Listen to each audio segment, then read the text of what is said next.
Hey,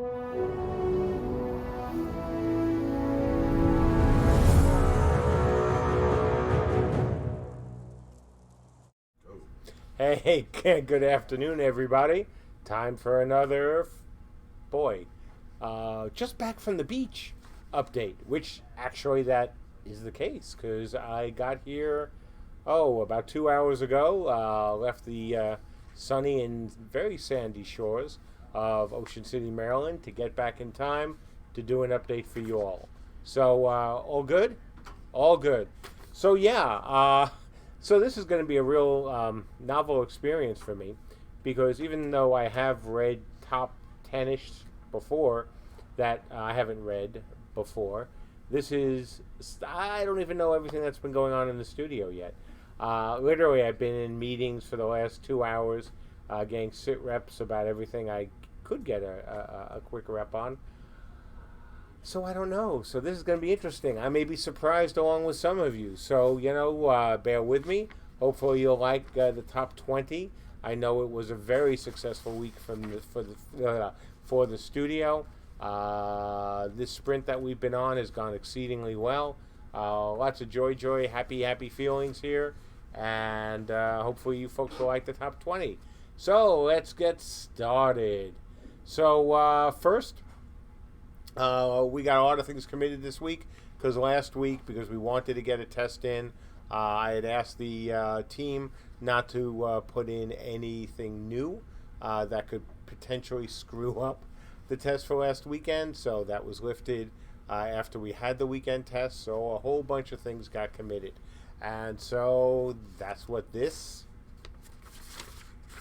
and this and this are. So, 3 pages, and away we go. Number 1, work in progress. Tech doors. So, Christina now has doors animating based on a trigger through our scripting system, as well as being able to be destroyed. This work also supports the use of FX and animations, which will be kind of useful when objects are destroyed, including, of course, doors. Mike D is working on the physics shape matching the animation of the visual object, so we can do a lot more with new stuff besides just doors.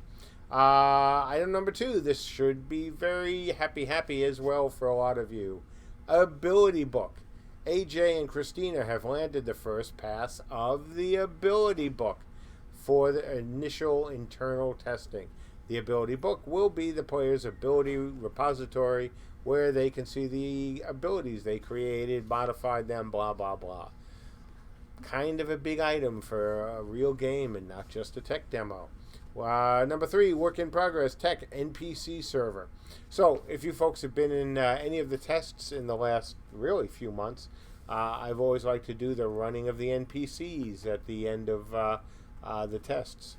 And that involves bringing in anywhere from 1,000 to now 13,000, NPCs. And as I've been saying in the tests, the problem with the code up to now has been that at the time we wrote it as single-threaded code.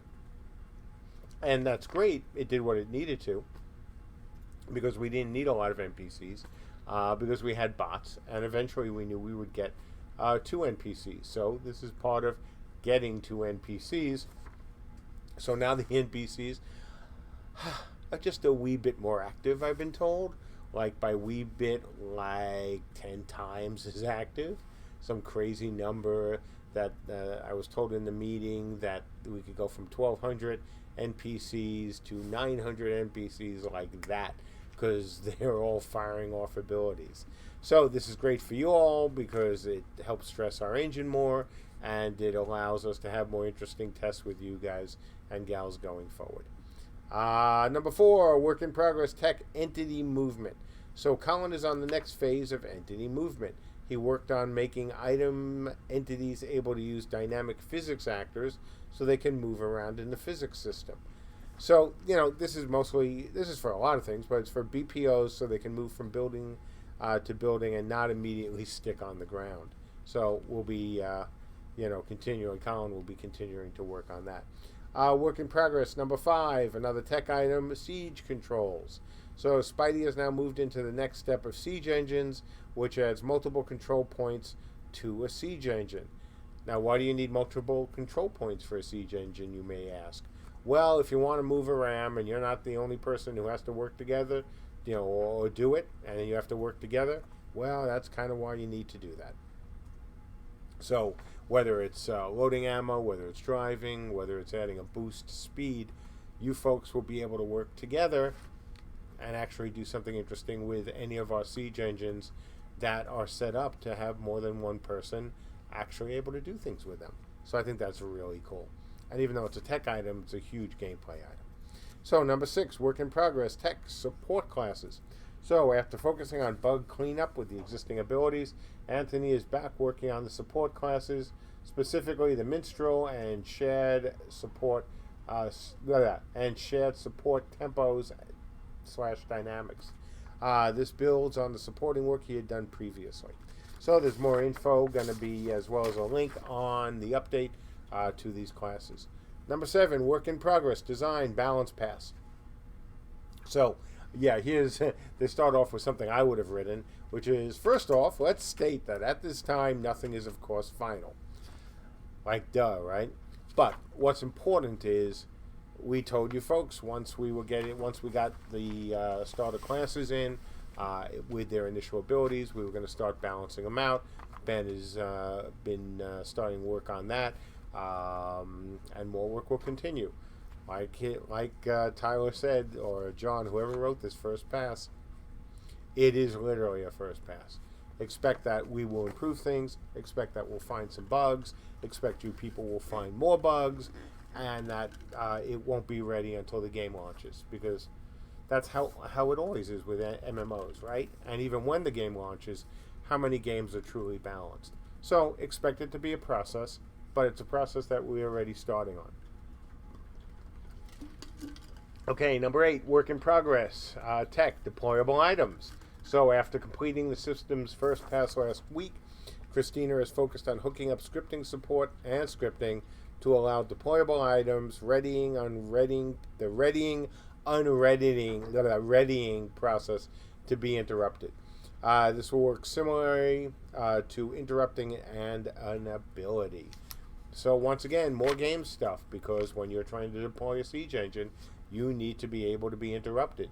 It isn't something that you can just simply do while everyone from the other side is trying to stop you. So, again, game thing. Number 9, and not even halfway there, work in progress, tech, VFX. Wiley is working on changes to how we orient particle sprites in space. The goal is to make the orientation system simpler for VFX artists to use, while also expanding the range of possible orientation setups. Obviously, that is a tech item, but it is a kind of cool tech item. Work in progress, number 10, Q&A, icon audit. So Brian has been working on an audit of every single icon in the game. We have just a few. He spent a lot of time into pulling info from various spreadsheets and code, and the whole point is to prevent memory misuse, duplication, bugs, etc. So once again, getting set for a real game. Number 11, more than halfway down now. We will have 10 more to go. Work in progress, UI, social UI. While waiting for testing feedback on the ability book, AJ has been working on the social UI, specifically permission management, rank assignment, and resolution scaling to the social UI. Obviously, you guys all know what that's about, but again, hey, another game thing. Number 12, UI nameplate. James has updated the art for nameplates and damage numbers, so the style is more consistent with the rest of the UI. Just as I said earlier about, first passes, whether it's nameplates being too big or the ability to make them disappear, and all that, only a first pass. Number 13, work in progress, art, Mage outfits. Tyler and Dion have finished all but one last asset set, which should be done early next week. Joe has already completed a rough waiting pass on 7 of the 9 complete assets. So, once again, game. Number 14, work in progress. From Art, Corpse Chuckers. How much? I think I did that joke last week. Won't do it again. The week before, Dion has completed a modeling pass on all 3 Realm Siege engines and completed textures on the Viking and TDD models. So hopefully we're going to get initial rigging and animations done in the short week. That's next week for us in North America. Number 15, battering ram concepts. We've completed some really cool designs for the first battering ram models, which will be in today's update, when we'll begin we will begin modeling them next week. So, more game stuff. Rams coming into the game with doors. Kind of nice, kind of needed. Number 16, art again, animation, one-handed weapon animations. So, Scott and Sandra finished off the supporting work for one-handed maces, swords, spears, and daggers. And so the new animations will support the variable timing system. So the animations are going to feel a little bit off right now until the new system is in. Number 17, work in progress. More art, more animation. Scott began work on great sword animations this week and is working through them at a good pace. Sandra's taking her one-handed mace work and retargeting to the Luca pan. So in Donnie's case, the Lucky pan. So there you go, Donnie. That one was for you. Number 18, art, VFX, with players now making abilities with the new ability builder. Mike Crossmeyer's focus is to go through all the components and make sure that they have the proper VFX assigned. Yeah, this is one of those thankless pain in the ass, but you got to do tasks. So thank you, Mike, as always, for doing that. He and Brian get like Good Soldiers of the Week awards for having to do all that. Number 19, art. I love this one. Cow, ammo, and empath gauntlet. So John created materials for a live version of the cow and the dead one as well for our corpse chuckers. He also completed the empath gauntlet, which will need some waiting and support. Yeah, can't wait. We're finally moving to having them I was in. waiting for I that. know you I was were. just sitting here waiting. Gotta get it in, Gotta get it in. Wouldn't be a stream without at least one of those, right? I've got to have at least one. Let's just keep it moving. Yeah, move on. Number 20, art, SFX Various. So DB has been working with the newly supported code to get in some new building destruction sounds based off the material types, and he's continuing to work on the Wave Weaver sound effects and assisting Anthony to fix ability related bugs. So that was the top 20, and for a week where I really didn't speak all that much, at least compared to how much I usually speak when I'm in the studio, I actually got through this with only a couple of times of choking. So look, it's Friday. Let's get through this Q&A by 5, please. I still have a bunch of things to catch up on. I don't think there will be a test this weekend. I certainly am not going to do another 5-hour surprise live streaming event like I did last Sunday. I hope some of you got to be part of that. It was a lot of fun.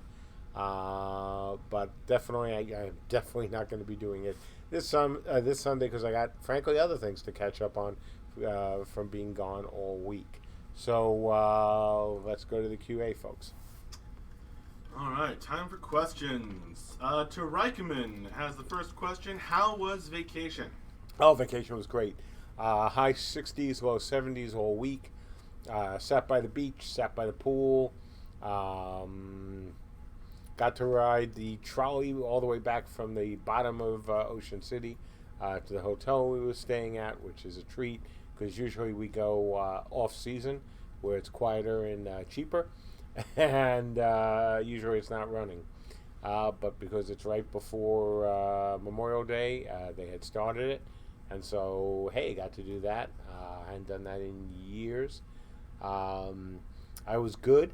I told people I was not going to read email, and I actually didn't. So I literally am catching up with everything that I've missed starting Monday. I think I left it Monday at 11, and that was the last time I actually went through my emails. So who knows? There may be stuff I missed that I'm going to wish I hadn't missed. But hey, I told people they could always get in touch with me through Mr. Rockwell. And I didn't get any of those emergency calls. So, yeah, happy vacation. Feel great. Good food, too, really good food. And stuck on my diet, so I'm losing more weight, which is great because I really needed it. So all is good. Thank you for asking. Real Life Gobbo says, Leonidas asks, will there be farming or ranching livestock? We certainly hope so. That's been the plan since the beginning. We'll see if it makes it in. It should make it in. But that would count as one of those features that if we didn't have at launch, wouldn't hold up launch. You know, the ability for you to still get the materials you need, that has to be in there. And while I'd prefer it to be so, hey, you could all play your version of Farmville, that'd be great. But if we can't, we can't. Lodoween has a question that I think is going for the highest density trope record. Oh, God. Will I be able to use a catapult to launch loot boxes into enemy keeps that contain legendary items I crafted using mats purchased on my Crossrealm characters with the gold I bought from my gold farming friends to induce the keep defenders to slaughter each other so that I can just walk in and nightcap the keep? I think that's awesome. I mean, there's so much wrong with that question. And right, it's terrific. You could, so in all seriousness though, Farinelli just heard it, love that, Ortwin. If you didn't hear that sort of cackling sound, that was Farinelli. Wait, Yes. Have we announced him? Haven't we? Have we told the backers? Yeah, I thought didn't we ever tell him that Farinelli was here? Hey, John. You've been on camera before. Okay. Have you been on camera, right? Yeah. Okay. Well, Yeah. no, I have been behind Max on a Morning with Max a couple times, walked by, but that's it. Oh. Well, for those of you who may not know the name, John Farinelli was an important part of Mythic Entertainment during the launch and of Camelot, of Dark Age of Camelot, and then, of course, Warhammer and other things. So he joined us a little while ago, and he's been part of the team doing things. Sure. Oh, yeah, and he's even wearing, come on, get in camera, and then you can, he's even wearing the Dark Age shirt. Shirt's So- probably older than most of the people that are watching this stream. Oh, no, not that old. So, yeah, so he laughed. He loved your question. But I would love to be able to do more interesting things with the corpse chuckers, and we will. I think it's certainly not moot as to what we're going to do with him. Did I put you in a bad mood, Max? I'm sorry. Just gonna move on to the next question. As long as you don't moon over it, that's fine. Can I hurl a chunk of moon with my corpse checker? I just said moon. Don't copy me. Yeah, well, you just said moon and it gave me an idea. Oh, okay. Oh, wait. Hey, that's great. Then you have a future in gaming.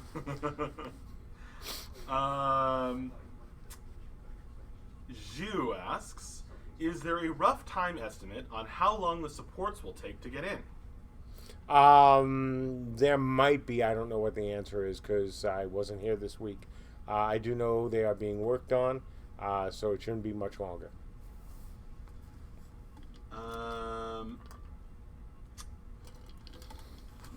Adric Cortesia asks, what tools do you use to plan, keep track of, and organize the development of CU? We've used a bunch of different planning software. We've had issues with a bunch of them, so we use we use, but don't necessarily love any of the ones we've used. Though we have again tried multiples. And I'd rather not say, because having said that we don't love them, I don't necessarily want to say anything bad about them. But they're okay. They're okay. We would like them to be better, but they're okay. Pedrauzalm asks, when will the client optimization be performed? Well, we do ongoing optimizations all the time. So that's something that, depending on what we're trying to optimize. For example, I think it was about 2 months ago, we did a pass for AMD people. So this is something that we're going to be doing through launch and beyond to try to get as much as we can out of the client. Things like building destruction, for example, take a lot of the client's CPU. And so we've been trying to optimize that, and we're going to do more.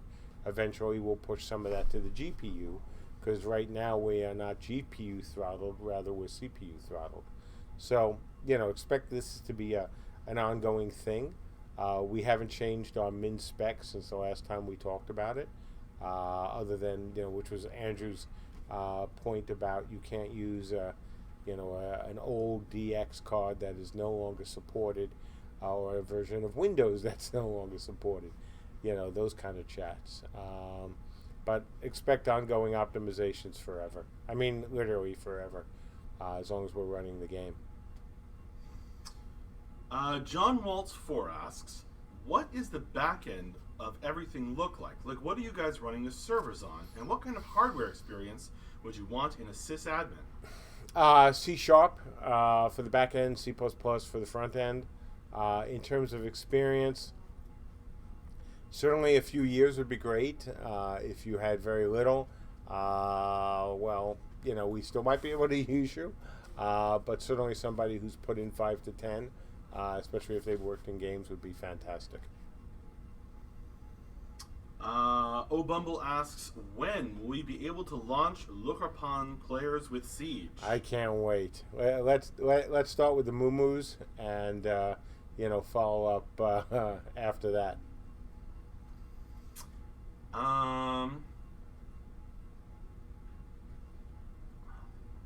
Svarty asks, have you seen or played Mordhau? Seen it, absolutely. I haven't had a chance to play it. Nice slasher, action slasher game. Looks like a bunch of fun. Haven't had a chance to really play it. I've been following it for a little bit, but really just never got in, and then went on vacation. I may check it out maybe next month. Real Life Gobbo asks, will there be consumables that give you buffs such as food or potions? Well, certainly we've talked about consumables. In terms of buffs and potions, I don't know if you heard the things I've said about pots over the years, but we're really concerned, and I said this during the Kickstarter, though it's been so long I don't blame anyone for not remembering, that pots can be abused. That if we make them too important to have to a gaming experience, then you get people hanging around in keeps or hanging around town and not wanting to go out because they don't have the right buffs or they don't have the right pots.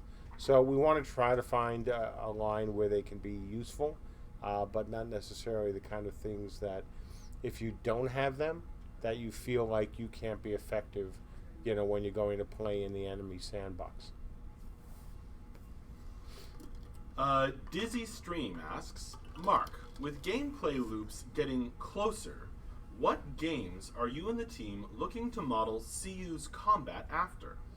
Not any one in particular. I mean, we certainly have looked at a whole bunch of games, and we've played a whole bunch of games, whether it's old school MMOs or more modern ones like GW2, or even more, modern ones like that, like, Black Desert, of course. What it really boils down to, Dizzy, is the fact that it's just got to be fun. We will have to find the fun in all the classes. We have to find the fun in the various game loops. And, can we take inspiration from others? Of course we can. But it doesn't mean that theirs was the right inspiration for you folks. So a lot of the inspiration is actually going to be coming from not only our experiences up to date, but you folks as you play the game, the real game, which you're starting to get to play, which is great. Daladin asks, can you tell us what are the criteria for who gets the Narwhal of Shame and Raccoon of Responsibility, or do we have to wait for Andrew to be on stream, and are there any funny stories related to them? Oh God, any really funny? No, it's more with the Tiara of Shame. We had a few of those things. No, it's just sort of a fun thing, and we don't do it all that much anymore. Every so often, we may feel like the Tiara might have to make a reappearance, or the raccoon. A visit from the raccoon has been well deserved. But nothing really terribly funny about any of the stories, simply because we don't do it to shame people. Not really. We do it because we try to have fun here. We make mistakes, we accept it and move on. So it's not meant to be something that's belittling in any way, or that somebody just, oh my God, I hate to get it because this means this happens and that happens. No, it's just meant to be funny. Taraikaman asks, I know building will eventually have a physics system as far as stability and building integrity go. But will there be a hard cap for how tall of a structure can be built? Well, it already has a physics system. You've been in the tests. That is using the real physics system, not the final one, of course. But, it is the real one. So as you watch the building get damaged, as you watch blocks, show the fact that they have started to lose some of their stability, that's the real system. Going forward, we intend to improve it, of course, and continue to improve it. But it's there. I mean, it's in there working just as it will, in real life or in the real game. Apostrophe asks, will enchanting be something we can look forward to with the dedicated crafters? Absolutely. Absolutely.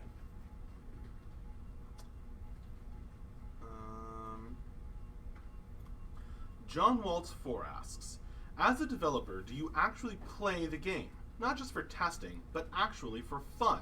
Or does that just feel like more work? It depends on the game, of course. Some games that I've made over the years, I played for fun. Aliens Online, I played for fun. Silent Death Online, I played for fun. I played some of the other games for fun as well. Mage Storm I really enjoyed. So it really depends on the game. Now, Dark Age of Camelot, I couldn't play a lot for fun because, as I told people before, the only internet I used to get was AOL. And not because that's what I wanted. It was the only thing you could get in our neighborhood. So I couldn't actually play Dark Age from my house, which was insane. Warhammer I did play from my house because by then things had changed. So, will I play CU? Yeah, I absolutely expect to play CU for fun well before it comes out. Svarty asks, will using custom textures / models be allowed? Not as of now. That's something certainly we've talked about in the past, at least with textures. But models, no. Not likely.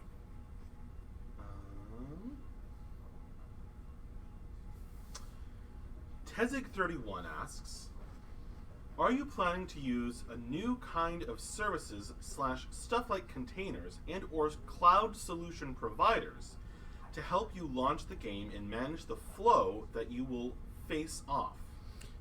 So yes and no. So here's the no part. It's not that the containers are necessarily bad or some of the support things are not bad. They're necessarily bad. They're not. We do a lot of the really hard work ourselves, mainly because this is a really custom app, and not like, and this is no offense meant to a game like Apex Legends, but we have to do a lot of different things than they have to do. And so we end up, would have ended up writing our own stuff anyway. And since we've talked to the three biggest, or three of the biggest certainly, and I think they are the three biggest cloud providers, if not the three out of the top five. They've looked at what we've done already, and they were like, yeah, you really don't need a lot of our services, do you? No, not really. Give us the iron, give us good bandwidth, good connectivity, and that's what we care about. Performance for us is number one. We've, been on Amazon, as you folks know. We've talked to other people as well. And the bottom line for us is performance. Saving a little bit of money is not really our focus. Performance is. So, that's something that we are going to be continuing to spend a lot of time on over the next couple months. By then, hopefully, we'll have it locked down to who will be our one and only true love for the hosting of most of the servers.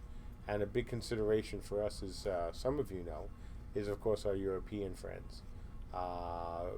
Being able to operate our servers in Europe for, European customers who want to play on those servers, kind of sort of important. And so that's a big consideration for us, a really big consideration. Winbjorn asks, when can we expect an actual release? Well, look, we've said the same thing for the last, many, many months. We're still pushing towards 19. No promises, no guarantees, nothing close to that. But we're still pushing towards it. Will we make it? We'll let you know when we're as close to 100% sure as we can be that we'll make it or miss it. We'll let you know. The important thing is not the release date right now. The important thing is when will it feel like a real game, and that's really important to us. We are, as you can see from the update, kind of sort of focusing on that a little bit, and so it shouldn't be much longer till you folks really feel like you're playing a real game, where you see progression, where you see the ability builder, where you see the ability book, you see the next iteration of crafting, you see progression, you see all those things working the way they should, and then you can feel like you're playing a real game. And it's not that we know that would mean you wouldn't worry about the release date, but at that point it becomes less about the release date and more about the game, which is what we've all been waiting for, for quite a while now. Real Life Gobbo asks, what caused the world to become islands? Oh, that was the breaking of the world. Whether it was totally due to the moon kind of going into many pieces, and obviously the changes that would have brought about in the world, or the coming. You remember the stories about the coming of the different comets, and other things that happened. Had a lot of effect on the world, as well as other things that I can't talk about without giving away the whole backstory. So no. But mostly it was the moon plus magic, and then a whole bunch of other things happening due to climate issues. And I don't mean climate change, because then that gets political, and that's not what I'm talking about. But if all of a sudden a whole bunch of volcanoes just went off, bad things would happen to the world. So, a lot of stuff like that. Raknok asks, as a market competitor in the MMO space, how long do you see the popularity and hype of WoW Classic lasting? And do you think it will leave a positive impact on CU's target audience by reintroducing players to hard or challenging content? That's a really interesting. I thought you were going a different direction with that question, and then I heard the ending, and that's a really great question. I honestly don't know. I think that WoW Classic is going to get a lot of nostalgia points, no question about it. If they go WoW Progression, that's another matter. But WoW Classic, I think, will bring back a bunch of people who have been either playing on the vanilla servers, the free, shards, or as well as people who just haven't played another MMO, or even who are playing other MMOs. What impact they will have on people looking for a harder experience? If it goes well, which I think it will, I think it will have a positive impact. It won't be a huge one, but I think there'll be a positive impact. It'll be interesting what happens, a year after launch. That's the big thing. Will this turn out to be, even if they just keep it at vanilla for a year versus, again, making it a progression server, if they keep it as vanilla and it holds a really solid user base, then that's obviously great news for Blizzard, but I think it's also good for us and other games potentially. So we'll see. I mean, I'm going to be there. I loved WoW vanilla. I loved the first expansion, like a lot of you, and I stopped playing after that. Not because I didn't like the second. I just had other things to do.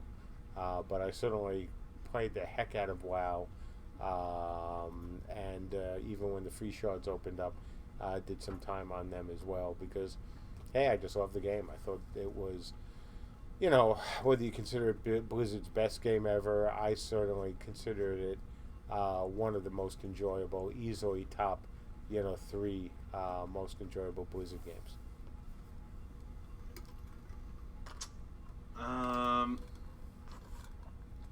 Adric Cortesia asks, can we get a list of things or features that may be delayed or implemented later after launch, like in an extender pack, in order to release the final game with less delay?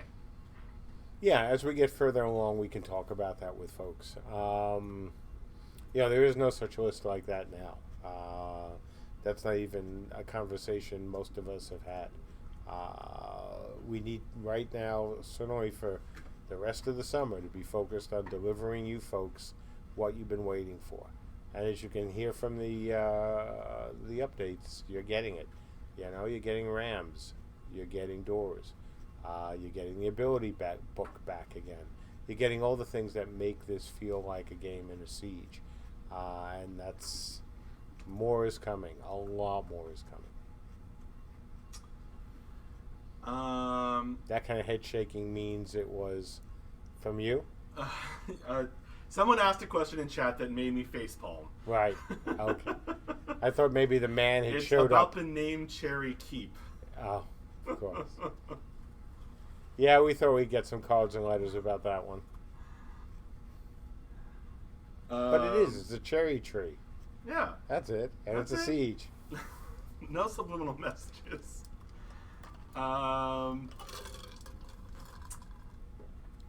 Johannes on the YouTube chat asks, how will you design gameplay, combat, and class abilities to work in both big-scale fights and small-scale fights? Yeah, I mean, that's, obviously one of the toughest tasks for Ben and I. And that's the challenge. There's no magic formula to it. There's no book that says, hey, you have to do that. It's hard. I mean, it's just hard. It's one of the reasons why games that have used the same abilities for both PvE and PvP have had issues. It's a tough thing. So I guarantee you we're going to work on it until we get it right, but that we're going to get it wrong the first time. Because everyone does. I mean, I don't care whether you're Blizzard or whether, you're Epic or you're, Respawn right now. Everyone gets it wrong the first time. Because until you expose your game to a whole lot of players who have a whole lot of time and interest in trying different things, you never know how things are going to come out. So we'll do our best. We'll deliver something we think is great. And then guys and gals will show us where we're wrong. So, ongoing thing, man. Ongoing thing. Fubu says, thanks for the look at Michelle and Elvin's art last week. I'm glad you enjoyed it. Renegade Space is coming along really well.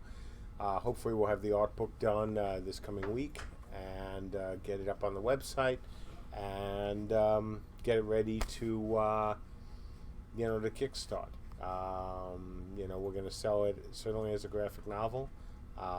We are not making a game of it now. We have no design to make a game of it now, even if I wanted to. I don't have the time for that. But we think it could be a fun graphic novel or a fun IP, and I think it's a good graphic novel. Hopefully you folks will look at the art and think it's great, because the art is certainly better than the writing. And since I'm the guy who wrote the damn thing, I get to say that.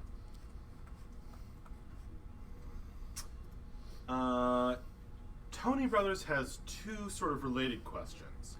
Will there ever be a way to trade cross-realm? And what happens if a realm doesn't have good/many good crafters? So no, trading cross-realm in the sense of trade command is certainly not happening. Same reason you can't talk to the other realm. In terms of the second question,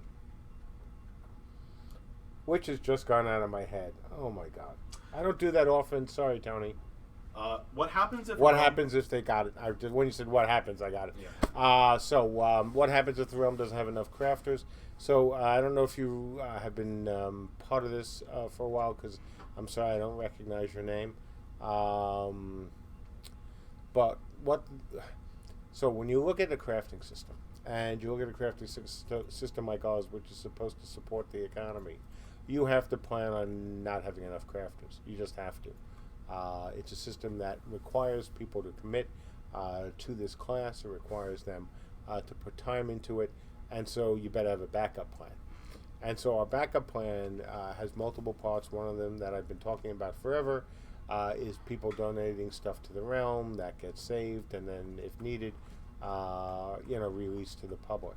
The other thing to do is, as we've said we will do, is if there are not enough crafters, we can make adjustments to the crafting time. We can also put items in stores to make sure that people can get what they need. Obviously, it won't be anything like the equivalent of epics, even though there are no real epics in this game, only in how we do our sprint planning. But just the idea that you'll always be able to get things. You have to.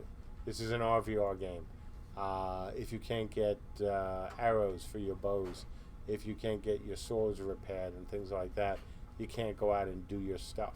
So yes, there'll always be a way to get, if not the best stuff, because we do want to reserve that for crafters, there'll always be a way to get stuff. And if there aren't enough crafters, period, then we may easily, or it would be easy for us to then put the best stuff online.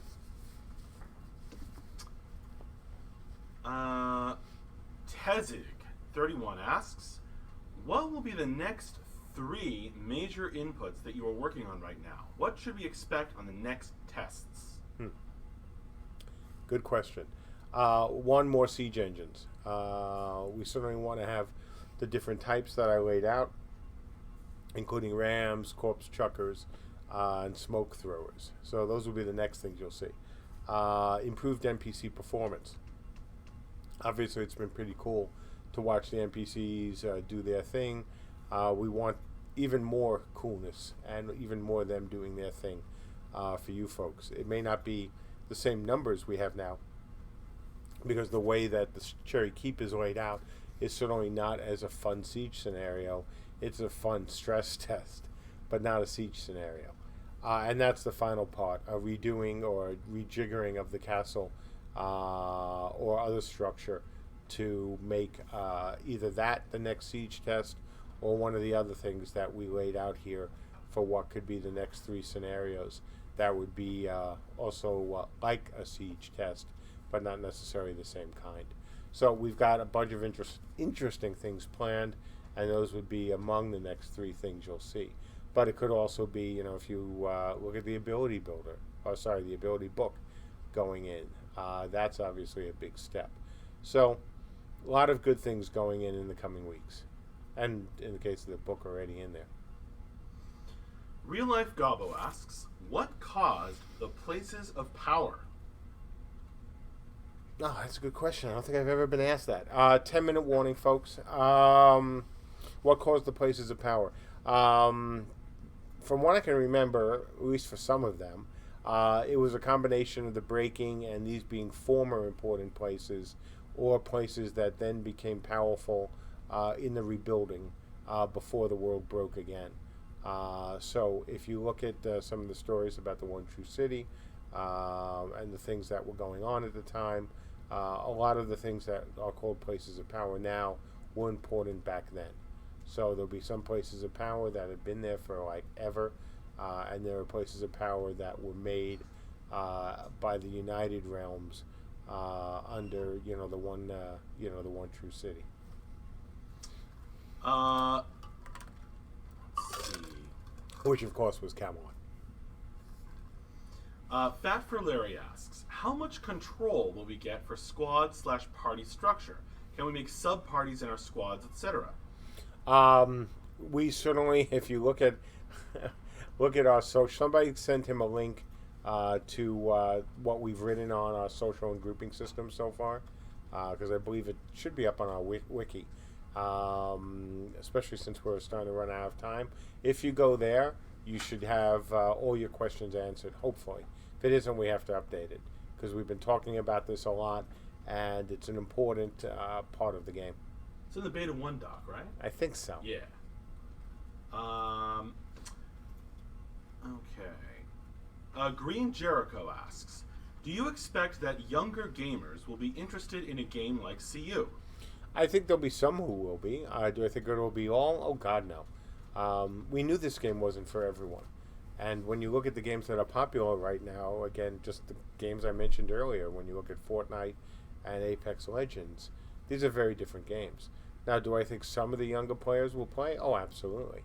We still have to do a great job on it.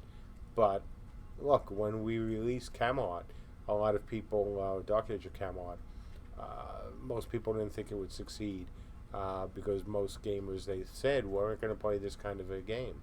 And that was true with the first MMOs, too. So, I can't worry, honestly, about, how many people will play, as long as we keep our numbers small in terms of what we need as a studio in order to keep going. I think we'll be just fine.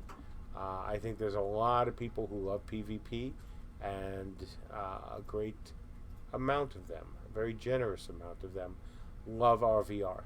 And obviously those are, can be very different things.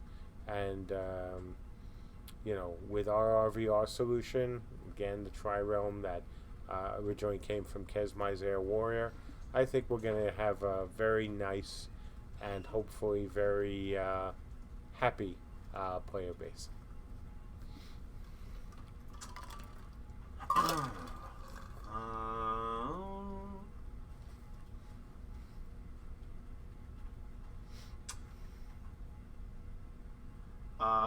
Ashen Dark asks, will this game have a high skill cap? Yes, depending on how you want to look at things. So we have a hard cap, and then we go to a soft cap after that for skills. So it does have a high cap. We've told people that it will take a while to reach hard cap, and then it goes to a very long soft and ongoing soft cap after that. So this isn't something that you can't go from 0 to 60 in 3.7 seconds. It's not that kind of game. It is a game that's meant to level up much more slowly. It's meant to have not to have the kind of level differences between characters that most MMOs have. And it was really about, when we set forth and launched the Kickstarter, about making a game that would be accessible both to hardcore players and casual players, because the hardcore could happily go spend their hours, level up their characters, hit soft cap if they want, have an advantage over the low level ones or the more casual ones, but not the kind of advantage you would have in 90+% of the games, where somebody who's been playing a year can simply look at another player and fart in their general direction, and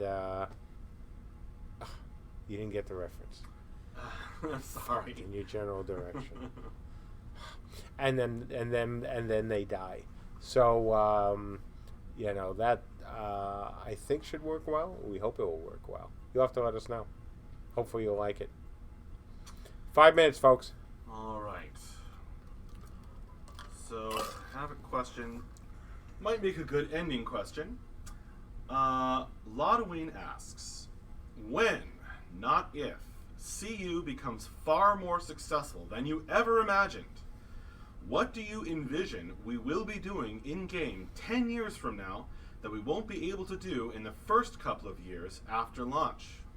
Oh, that's really interesting. So,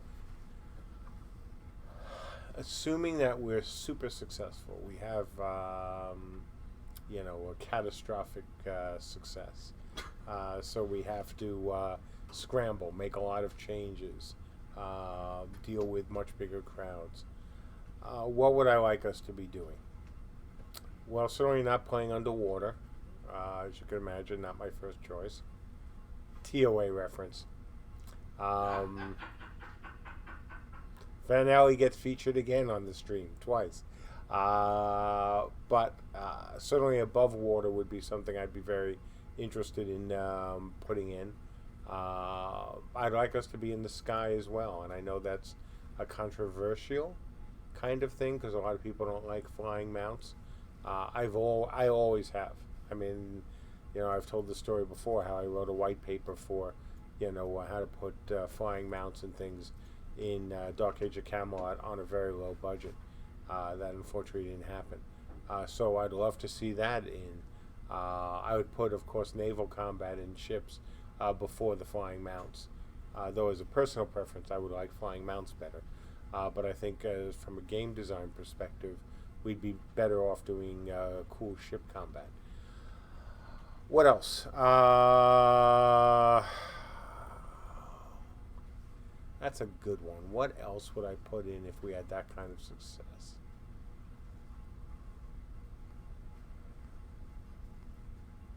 Probably a lot more art. If we had an unlimited budget, I'd love to go to town even more on the art of the game. But, not an unlimited budget. That also would apply to things like DB getting to do more sound effects and scores and things like that. So that's probably what I would do. And on that, unless you've got something super. We're good. Okay, well on that, look, let's call it an update.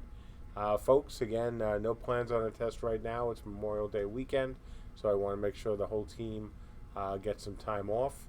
I hope for you, those of you in North America and in the United States, you enjoy a very happy and healthy and safe holiday. It was a great week. I mean, I knew a bunch of those things from the afternoon's meeting, but there were some things I frankly didn't know about, which is great. As you can see, more game and more game and more game, just as we've been telling you.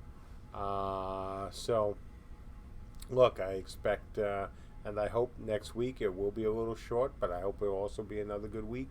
And I look forward to us getting in more cool siege engines and the game continuing to feel more like a game every single week.